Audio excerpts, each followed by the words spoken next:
આજે એવું બને 3 દીકરાઓ થયા છે.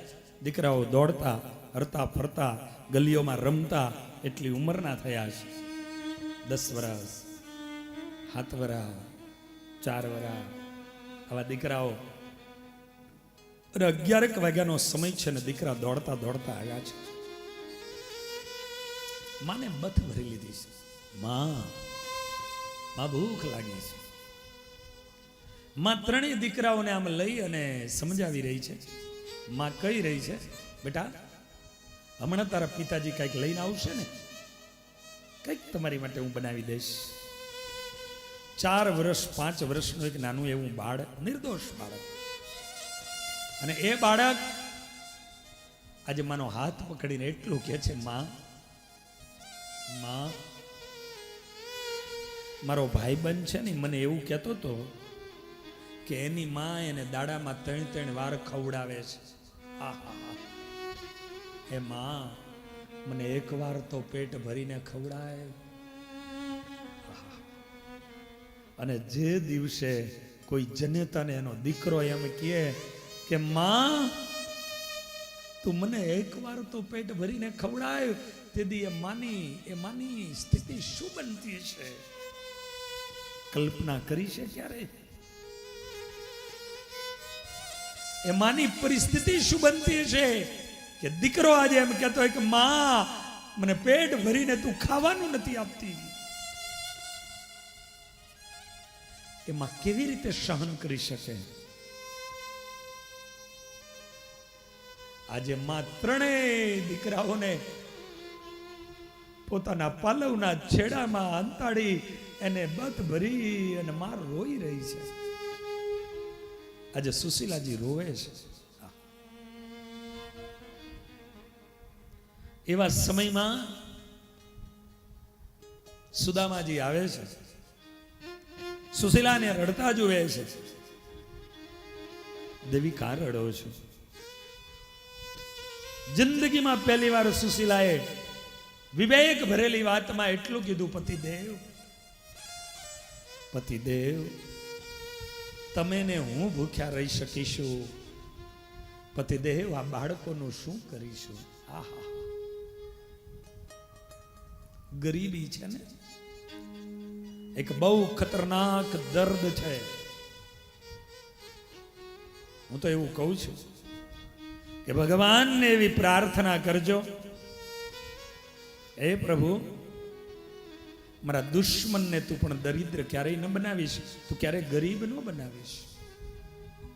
કારણ દર્દથી એકલો વ્યક્તિ રીબાઈ છે, પણ દારિદ્રતા ગરીબીથી એનો આખો પરિવાર રીબાઈ છે.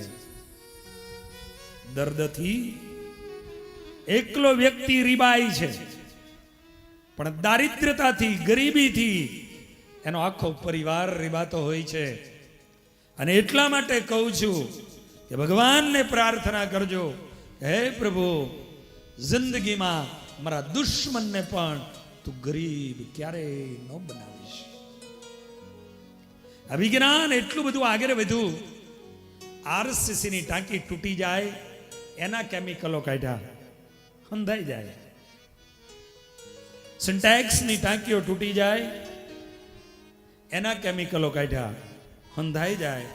પણ માણસના ભાગ્યની ટાંકીઓ તૂટી જાય. વિજ્ઞાન પણ ત્યાં સુધી હજુ પહોંચી નથી શક્યું. ગરીબી માણસને અકાળે વૃદ્ધ બનાવી દે છે.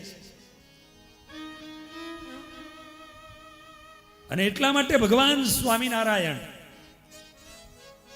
પોતે એવું કે બધાયને અમે માફી આપી દઈએ, બધાયના પ્રાયશ્ચિતો છે, પણ 4 વ્યક્તિના જે અપરાધ કરે છે એની માફી સ્વામિનારાયણ ભગવાન કે મારી પાસે પણ નથી. એક સાધુ, આ ભગવાધારીની આંખમાં તમારા માધ્યમથી ક્યારે આહુડ ન પડે એનો ખ્યાલ કરજો, એનો ખ્યાલ કરજો.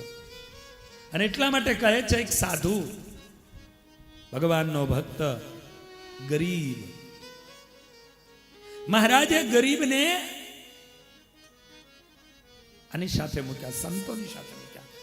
મહારાજે ગરીબને બ્રાહ્મણોની સાથે મૂક્યા. મહારાજે ગરીબને ભગવાનના ભક્તની સાથે મૂક્યા. મહારાજ કે બધાયની માફી, પણ મારા સાધુને જે આહુડા પડાવે, બ્રાહ્મણને આહુડા પડાવે, ગરીબને આહુડા પડાવે, એની માફી નથી. એને તો એ માફ કરે તો જ માફી મળે, બાકી માફી ન મળે. માટે કહું છું કે જીવનમાં તમારા આંગણે કામ કરવા આવેલો મજૂર હોય ને, એ મજૂરને જે આપવાનું કીધું હોય ને આપી દેવું. અનુકૂળ ન આવે બીજી વખતે નહીં બોલાવાનું. તમારા આંગણે મજૂરી કરવા વાળા મજૂર માણા એને કોઈ દી નો કાપતા. મજૂર માણા એનું હૃદય કોઈ દી ન કકડાવતા. લખી રાખજો. બાકી મજૂરને જેથી તમે રડાયો તેથી કદાચ મજૂર એકાદ એ ગરીબ માણસ એકાદ કલાક રોશે, પણ એના આહુડાથી તમારું પ્રારબ્ધ લખાઈ જશે. તમારે પાછલી જિંદગી રડવાનો વારો આવશે. માટે એક સાધુને આહુડા ન પડાવતા, નહીતર તમારું એ શાહી બની તમારું ભાગ્ય બદલી નાખશે. એક ગરીબને આહુડા ન પડાવતા. એને જે આપવાનું દેવાનું લેવાનું કીધું હોય ને એકવાર આપી દેવું, એને આપી દેવું. અનુકૂળતા ન હોય તો બીજી વખત ન બોલાવતા. હું મારી માતાઓને કહું કે તમારા શેરીઓમાં, સોસાયટીઓમાં ફેરિયા વાળા ગરીબ માણા વેચવા આવ્યા હોય ને, એની સામે બહુ કહ ન કાઢવો, બહુ ધૈડ ન કરવી.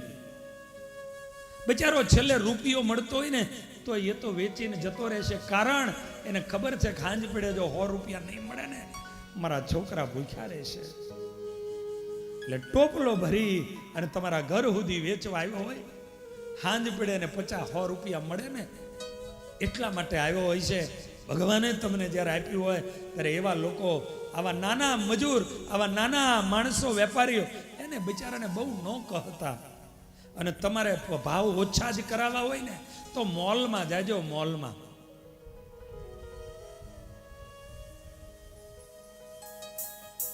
મોલ વાળાની પાસે જઈને ઓછું કરાવવું.